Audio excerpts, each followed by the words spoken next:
All right, so today and yesterday, kind of a small near-term bounce, kind of a move that we were expecting based off of last week's market outlook videos going into the end of the week. But now the question is how bullish has this rally been, and is it enough? Is it enough going into tonight's debate? Is it enough going into tomorrow's CPI release? Is it enough to say, okay, here we go, and we can really be bullish going into the FOMC next week, or are we going to end up rolling over to that? What's the technical picture looking like? Of course, anything can happen with the CPI. Anything can happen tonight in terms of presidential election odds. But really what matters the most is kind of what the technical picture is setting up right now with all the available information that's out there, and what's it looking like from a near-term perspective. What's it looking like in terms of this next intermediate run? Is the next intermediate run going to be to the downside, or are we going to continue what has been a pretty decent intermediate run to the upside? We'll talk about an intermediate run to the downside. Could it be one that ultimately leads to more of a correction? There's going to be a big warning sign, or I guess I wouldn't say warning sign, a big tell from the sector rotation right now. That can tell us whether or not we're heading potentially towards not just an intermediate decline, but a correction as well. So we'll take a look at that and break that down. And then one sector which had been doing very well really broke down hard today. We'll take a look at one of the bellwethers in that sector and talk about how to trade that. So let's go ahead and get started.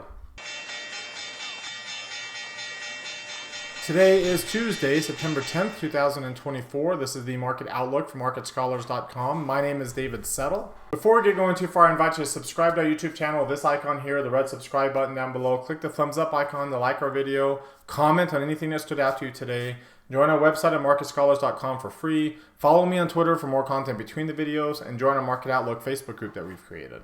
All right, if you're watching us on our blog, check out some of these other things on the right, including our Market Outlook live video. This is where I take a look at old trades, see whether we should stay in them, get out of them. We actually got out of a couple today.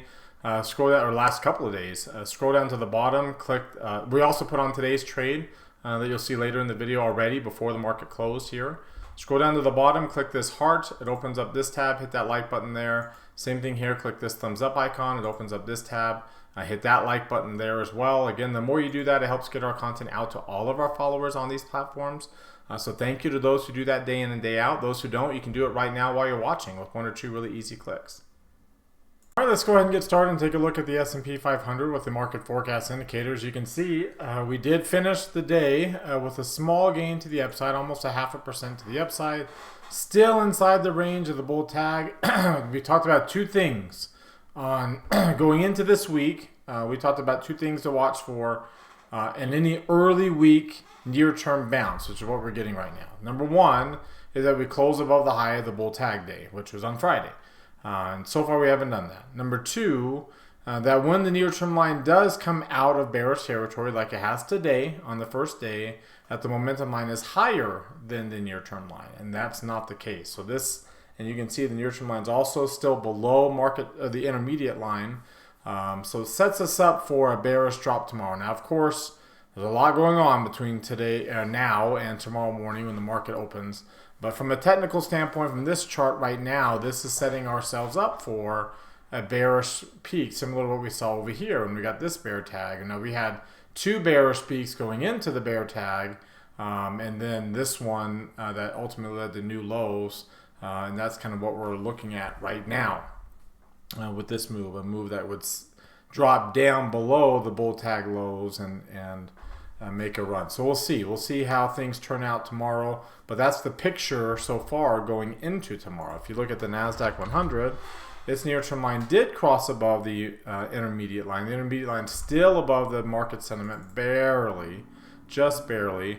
But you can see again, your momentum line is actually below the near-term line. So again, setting ourselves up for a bearish near-term peak, and that would ultimately bring the intermediate line below its market sentiment itself. Remember, the NASDAQ actually has light pink shading and a red line right now. So it's a little different than the S&P, which is still kind of fluctuating between yellow and green on its moving average. If you take a look at the Dow Jones, which has been the most bullish, you can see we have bounced so far off the bull tag. Now, we haven't closed above the bull tag high yet. but at least we are back above the moving average, and we're pretty close to that bear tag high.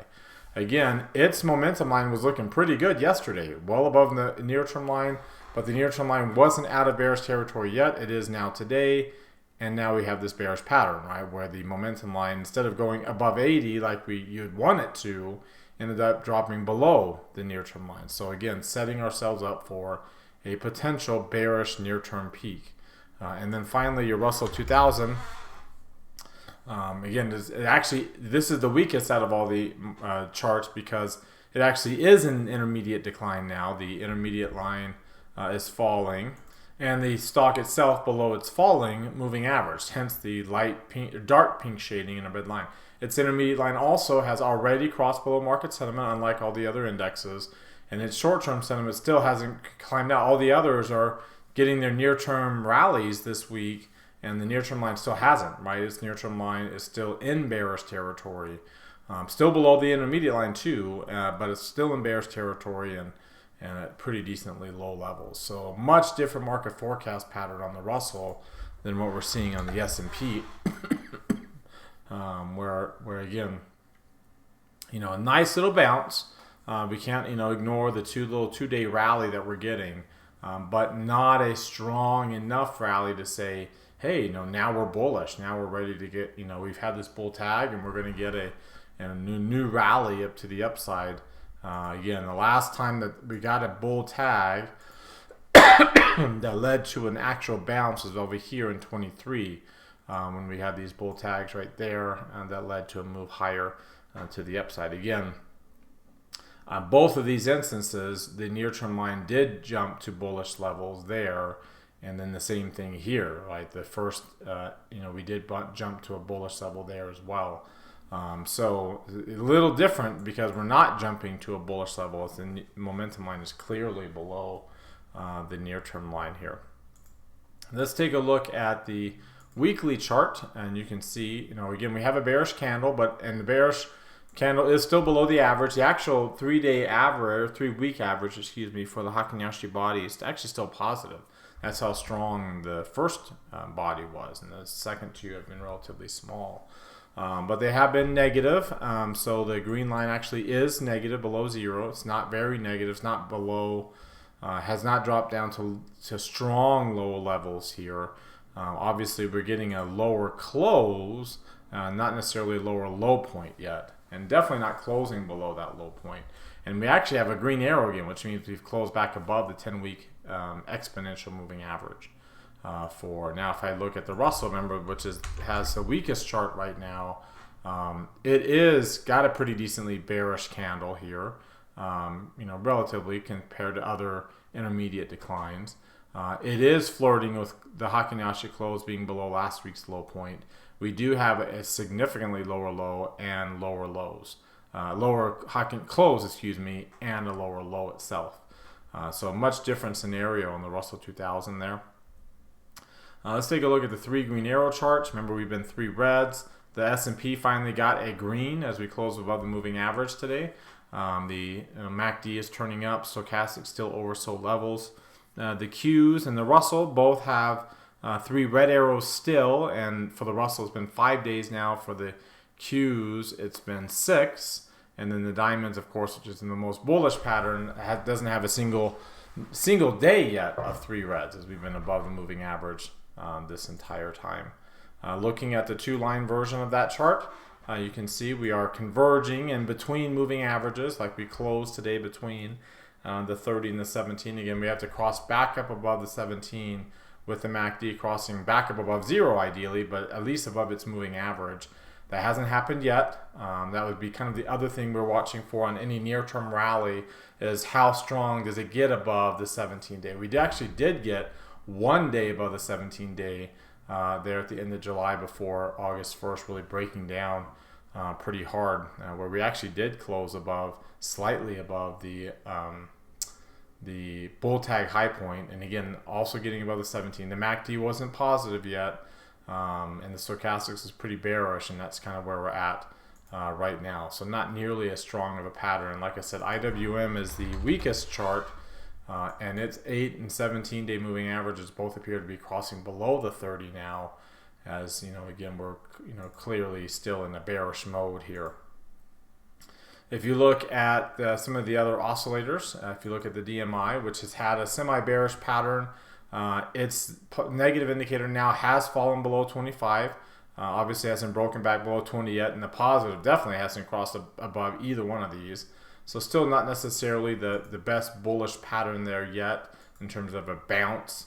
You're still actually negative, close to minus 100 on the CCI, and we're still below 50 yet. We need to get back up above 50 here for us to kind of dismiss the possibility of turning red on that chart. So that's not happened yet. If you look at, again, the Russell 2000, we're a lot closer to, we're still below 52, but we're also pretty close to dropping below 40 as well.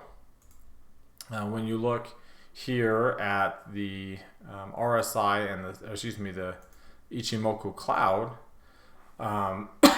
we have a weak bullish trend developing. It's like we are getting really close to this pink shading, and we're still above it. We have a positive rate of change here, as you can see. We are slightly positive yesterday. It's pretty strongly positive today, and barring a big drop, will be really positive tomorrow, and we'll stay above positive until we get over here. So we have crossed back up above this, so that you can see how the red line crosses through these lines. At least we have crossed back up above. So that's actually a pretty good sign, even if we're not necessarily back above the green line yet. Again, a very weak bullish posture, but at least a bullish posture nonetheless as we approach those pink shadings. The problem with the Qs is we are on the pink shading now, and we are actually below, and the rate of change is trying to cross through that line, but you see how close it would be to crossing back below the line here in a week or so. So we really need to kind of take off to kind of avoid it crossing back down, right? Back down below those levels and just stay higher. So we're not quite, excuse me, not quite to that point yet where we can get a good bullish reversal pattern there. We're also below the cloud on IWM, and we have a pretty bearish rate of change too. And then no trend developed there. And then finally, looking at your Bollinger Bands, the bands themselves, the band width is really dropping sharply as we're squeezing here. The bands themselves did close today barely inside the Keltner channel, so you do have your first red dot. Again, that red dot can signify a change in direction as we break out of the squeeze. Now, if we can get back above in the upper half of the chart, get above the high of the bull tag low, then we can be in the upper quartile again and be bullish. We're still in the lower half of the chart, flirting with the lowest quartile, and we're flirting with changing the momentum from one direction to the other. So really important to kind of watch that over the next day or two. As you can see, we are right around the midpoint. Of course, the low has actually moved up to here. So when you look at, like you can see, we're set up for a bearish crossover, and we're really squeezing on the size of that candle as well. When you look at the stochastics here, we're actually still flirting with bearish territory. We're still in the lower half of the chart and flirting with bearishness because of that that low point, right? The low point is actually, this is the 21st day, and this is the last 20. So the low is actually here on that Arun indicator, and then we'll be right here tomorrow. So this is going to drop even more tomorrow, and we're going to be that close. When I put my cursor right here, which is essentially just a few hundredths of a point above this low point. So this will become the new low after tomorrow. So on Friday, barring a new low point, this will be the low, 4-week low point on Friday, and we will now have a low that's above the high, right? That's closer to today than the high point is, which means the red line will cross above the green line here. Again, whether it'll be a one touch or not, that like we got here, right? This was a one touch, and we talked about how weak that is, and this is how close we are. Again, there's the low point today, right here. Remember, this is off yesterday, so here's today's low point. This will be the low point tomorrow, which you can see basically we flirted with today, right? We almost hit that today. So that's how close we are to a bearish breakout pattern here. When I told you about that one touch being potentially bearish, that's why we are really set up for that to be a bearish pattern.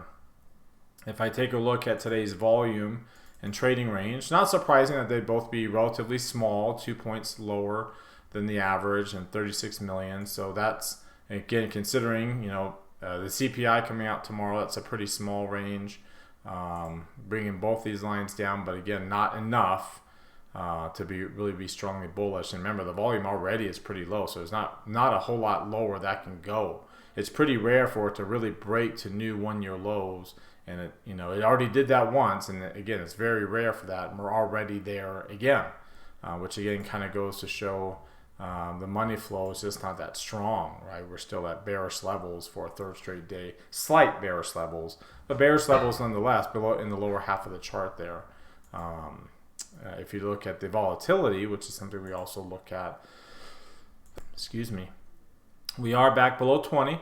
Again, like another day below 20, you are between that in this kind of neutral range between 90 and 95%. And the VVIX, fortunately, closed below 110. So it's still relatively elevated. But anytime you're above 110, you are flirting with a jump in volatility. So it is a good sign that the VVIX dropped below 110 by the end of the day today. And you can see even the skew dropped today. When I pull up the skew here, if it's been updated, and it has been, it dropped to 140. Now, on one hand, it kind of suggests that, with the VIX, that maybe there's not a whole lot to worry about. But on the other hand, it also, anytime you break below that moving average, especially when that moving average pretty much got up to 50, then we are setting ourselves up for weakness, right? We're setting ourselves, it might not happen immediately, but we are setting ourselves up for that. And you can kind of see here too that we are looking for a down cycle in the skew, and typically when we're bearish is when you get the down cycles in the skew there. So that's something to kind of keep an eye on too, going into the rest of this week. All right, now let's take a look at what's driving this price action here today, and then we'll look at the last 2 days, right, with in context of the last week's move. So here's today first, and you can see that real estate's up, bonds are up, even the Qs are up, but IWM's down. A lot of the other equity asset classes, international equities, are down. Commodities really down. We'll take a look at that here in a second. So now let's go back to this kind of near-term rally that we've had over the last 2 days. Again, real estate and the Qs doing very well, way pacing the market, right? That's the Magnificent Seven essentially. That's pacing the market to the upside. Bonds and gold and the dollar all still rallying. Pretty much for the most part over these last 3 days. Those are safety trades, right? So you basically have, in real estate as well, would be considered a safety trade. So you got pretty much the Qs acting as a safety trade right now. And then you have commodities down for the 2 days and IWM barely positive. Now again, let's go back to in the context of the decline, right, of the week before. And you can see here that, again, bonds are still very strongly bullish, even with the 2 days rally we had. Real estate also doing pretty well. Gold and the dollar both up. Again, not surprising. Those are your even global bonds doing strong. Those are your safety trades. High yield bonds also doing strong. All safety trades. On the other hand, you can see the Q still suffering. IWM not getting the bounce that we've had in the last 2 days in the Qs. Commodities still really struggling too. So clearly still risk off despite a 2 day little bit of a near-term bounce, but not a very strong near-term bounce, and especially as I mentioned, definitely not very strong in terms of commodity prices. Commodity prices breaking down hard again today, down to new 52-week lows, well below the value area, well below moving averages that are all declining, breaking the 200-week moving average and moving lower towards the bottom of the 5-year value area. MACD and stochastics at bearish levels as well. So things just do not look good for commodities at all. Crude oil well below $70 a barrel, and you can see really breaking down the new 52-week lows itself. Strong bearish patterns on its indicators, all different oscillators as well. And again, below the value area. So any bounce would just be an oversold technical bounce that pretty much would get us to a very strong level of resistance here. So not very good pattern like we see right now in crude. Of course, as I mentioned, bonds continue to move higher. You can see the last 2 days. Today getting up to new 52-week highs and new 52-week closing high as well as intraday high. The MACD and stochastics at bullish level, everything trending up. You can see the weekly chart looking pretty strongly bullish as well, trying to fill in the gap between the 50-week and the 200-week, especially now that all these shorter-term moving averages have all crossed back up above the 50-week after having been below it. So everything is kind of moving up and suggesting that we'll continue to move up to that. And again, it's typically not bullish for equities when you have such strong demand for for very heavily oversold bonds. It's not an easy environment for bonds to do very well. And as you saw when I first brought up this chart, the breadth is not the best today either. If you take a look at the breadth in McClellan oscillator, you can see again another day of negative breadth. If you look at the Hindenburg Omen, we have a positive 50-day average here, but negative breadth. As you can see, that's two of the things that we need for a Hindenburg Omen. Here is the Hindenburg Omen chart from stock charts, at least. Right, so you can see that was yesterday. We've had all three things for the last few days. The two other things that you need is the bearish. We've had 4 days actually of bearish McClellan oscillator and a positive rate of change. And then the other factor that you need is the number of new highs and new lows need to be above the 2.5% mark. 2.5% of roughly, let's see how many. It's right around 2,800 or so. Actually, it's closer to 2,900 total issues. So you're looking at about 72. So you're above that and have been above that for, again, all of the last 4 days. And then the new highs and new lows, you're also clearly above that on the highs, right? So, and the new lows can't be more than double the new highs, which you can see obviously is not the case. As the new lows themselves are flirting with that 115 mark, which is the 4% mark, which kind of goes to show that we're really getting an elevated number of new lows. So, I mean, breadth is not looking good for the markets going into tomorrow. The breadth indicators are suggesting that this near-term bounce is going to fail, and we're going to maintain the beginning stages of this intermediate decline. And of course, how much lower it ends up going will end up depending upon whether it ends up being a 5% decline, which is gives you this red tag here, or if it ends up being worse. Remember, the Nasdaq already actually has that 5% tag on the chart, so most likely will end up being something more than that. As you can see, it actually got to 7% on the NDX, and the Russell 2000 also has already dropped more than 5% and produced a 5% tag as well. So most likely the S&P will, and again, that's your intermediate decline. And if it gets down to 8 or 10% plus or minus a percentage point or two, then now we're looking at the beginning stages of a correction.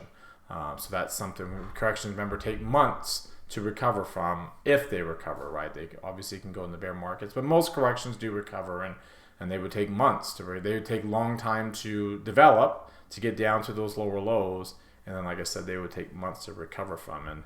And the problem right now continues to be that tech sector. If you take a look at how the sectors have performed here, you can see real estate and utilities and staples all doing very well over the last 3 months. But again, we'll look at just today alone on this nice little bullish move to the upside. There's the 5-minute chart. So there's technology doing very well. Real estate still hanging in there. Discretionary doing well. Communication services not so much. Financials and energy struggling. We'll take a look at that financial sector here in just a minute. If you take a look at the last 2 days, technology has really done well, along with discretionary and real estate, interestingly enough. Everything else lagging. But again, let's put this move in context of last week's 4% decline, and you can see real estate is just killing it to the upside. Your safety trade still way outperforming. Discretionary has been able to get back to break even. Technology, not so much. Still very much lagging. The S&P 500 as well as most of the other. In fact, it's only really outpacing one sector over the last two. It was the worst performing sector, and now the last 2 days it's been able to recover past one of them, and only one of them. And the energy sector, again, is struggling, and that's not the best sign either. When you're in a bearish market, when you're looking for a broadening move and other leadership to take hold, energy is the sector you'd want to lead and take hold. And it's really not. It's just the safety trades that are doing so well and really have been doing very well. If you go back again all the way to that April low point, I think it was the 22nd that we hit that low point there. If I remember correctly, here, let's pull up this chart and we can see. It looks like, yeah, it was right around let's see, let's look on the SPX. It was right there into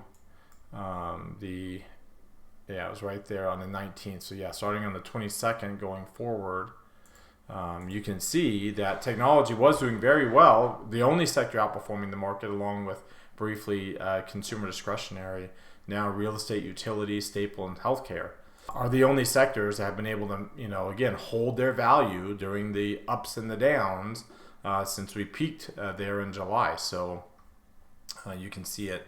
You can really see it here. So since that July 10th peak, starting with the 11th, you can see that, again, there's your safety trades doing well. There's your broadening trade, technology really struggling, and technology, if technology doesn't rebound and get back up above this really important weekly moving averages that you see here, that we're already below the 50-week, then we are set up for a correction where technology leads the way higher. Technology is such a big component of the market.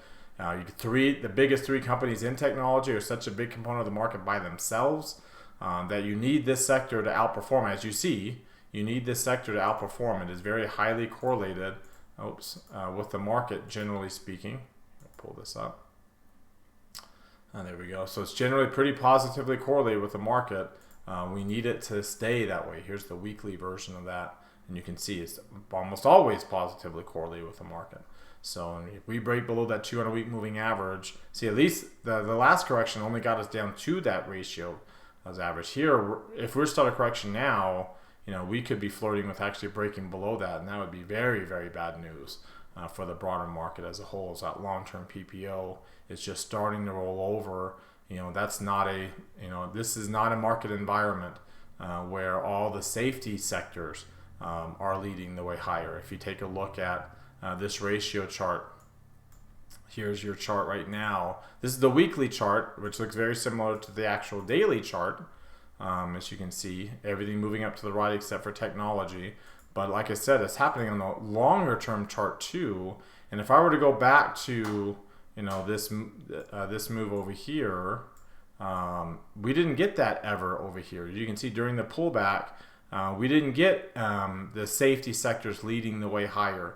Energy is moving there, financials, industrials, materials were outperforming during the decline as these three cyclical areas were weakening, but they never started to lag for the most part. Discretionary started to lag right there, but then we just took off again in all three of those sectors. XLK, XLC, even financials and industrials and materials and energy made a run again with utilities there, and then now you can see all the safety trades are making a run going in. So it's a much different environment now than what we saw during a typical pullback. It was a very similar environment to what we saw over here, where safety trades started to make a run right there. Staples, utilities, real estate, healthcare making a move, and that ultimately led to our correction, our pullback to the downside. All right, and that brings us to our trade idea of the day, which is actually on Goldman Sachs. Goldman Sachs had a pretty down day today. A lot of the financial stocks did. You can see its intermediate line had already crossed its market sentiments, out of bullish territory now. Its near-term line was, the near-term line still hasn't crossed out of bearish territory yet here. So we might not even we got that bull tag here. We're clearly forming new lows below it. It's light pink shading for now until the intermediate line gets below 50. Obviously, you have a red line. You're well below the moving average at the 12th percentile of the past year. So things are definitely looking more bearish than a typical bouncing bull tag to the upside. And when you look at its weekly chart, You can see a bearish candle. We are closing, as of right now, we are closing below the last week's low point at 477.06. We're at we're at 477.13, so we're flirting with it, but clearly a lower close and a lower low. Red arrow, the PPO is falling at high levels. The biggest bearish candle that we've seen since the last death cross environment that we've had. So things are turning pretty south on this financial sector, which had been doing so well. 3 red arrows. You can see the 3 red arrows there. Big jump in volume here today. Looking at the 2-line version of this chart, we are clearly below the 50-day moving average, looking to fill in a gap down to the 200, which is well above the point of control, which means pretty easy to get below the 200 if that ends up being the case. If you look at some of these other oscillators, you'll notice that the DMI is showing pretty bearish pattern, well above 30, below 20. On the positive indicator, the ADX is just rising. It's still well below 20. So again, we may just be getting started. Your RSI and your CCI are showing bearish patterns, below 40 on the RSI, the lowest point, below minus 150 on the CCI. The weekly CCI is breaking below 0 for the first time in a while. Now getting below minus 100 is the really key level, but at least it's in bearish territory there below 0. If you look at its Ichimoku cloud, we are below the cloud, broke below the blue line and the cloud, starting in almost an intermediate trend strength bearish move, as the rate of change here is actually slightly negative, and it will turn positive unless we really drop tomorrow.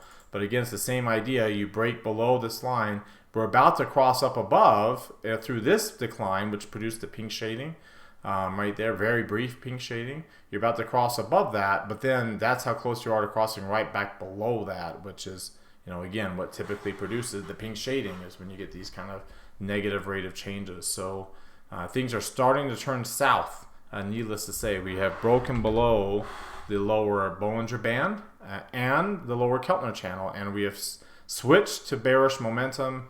Obviously, you can see the stochastics chart here on the 4-week range. We are clearly in bearish territory, already had been, but now clearly below the average, clearly in bearish territory.